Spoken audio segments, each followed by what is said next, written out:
ఏహే రాన్రి చూసుకుందాం మీ బలమేందో మా బలమేందో ఎందుకని ఊకుంటా అంటే ఏమో ఎక్కువ చేస్తాన్రు అని మన ఆర్మీ ఇచ్చి పడేసిందట పాకిస్తాన్ కు. వాళ్ళు తోక పటాకులో సంటి బాంబులు ఇడిస్తే మనోళ్ళు గుంజి కొడితే పోయి గూట్ల పడ్డాయి. వాళ్ళ లెక్క ఇండ్ల మీద గుళ్ళ మీద పబ్లిక్ మీద అటాక్ చేయలే మనం. పక్కా స్కెచ్ చేసి అటు టెర్రరిస్టుల అడ్డాలు ఇటు మిలిటరీ క్యాంపుల మీద మిసైళ్లతోటి కొట్టుడు కొడితే దెబ్బకు దర్శకున్నారు. అమెరికోళ్ళు నడిమిట్లకు వచ్చి శాంతి అనుకుంటే ఈ పాటికి కథ ఏరేగుంటుండేనబ్బా. మరి మన తడాకా ఏందో చూపించిన వాళ్ళను తారీఫ్ చేయాలి కదా. ఇగో గిది గదే కార్యం.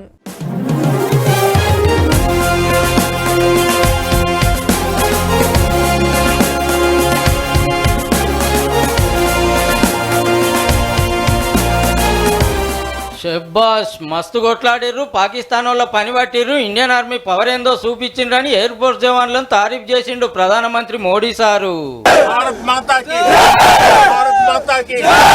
ఇది పంజాబ్ లో ఉన్న ఆదంపూర్ ఎయిర్ బేస్. ఈడికే వస్తానికో లెక్కుంది. మళ్ళా ఆదంపూర్ ఎయిర్ బేస్ ని వేసి పడేసినాం, పనికి రాకుండా చేసినామని ఉద్దరగప్ప అలుగొట్టింది పాకిస్తాన్ ఆర్మీ.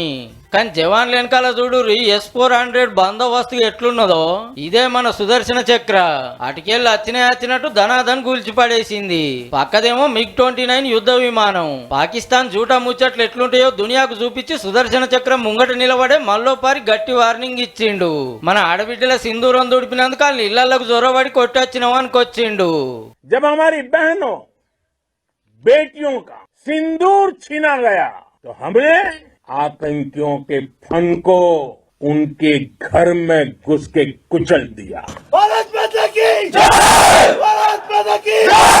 పాకిస్తాన్ లో ఉగ్రవాదుల అడ్డాలు మటాస్ చేసినాం, టెర్రరిస్టులను లేపేసినాం, దుష్మన్లకు నిద్ర పట్టకుండా చేసినాం. వాళ్ళు దొంగ దెబ్బ కొట్టకపోతే మనం డేర్గా కొట్టినాం. జవాన్ మీర్లను కలిసినందుకు నా జన్మ ధన్యమైందన్నాడు మోడీ సారు.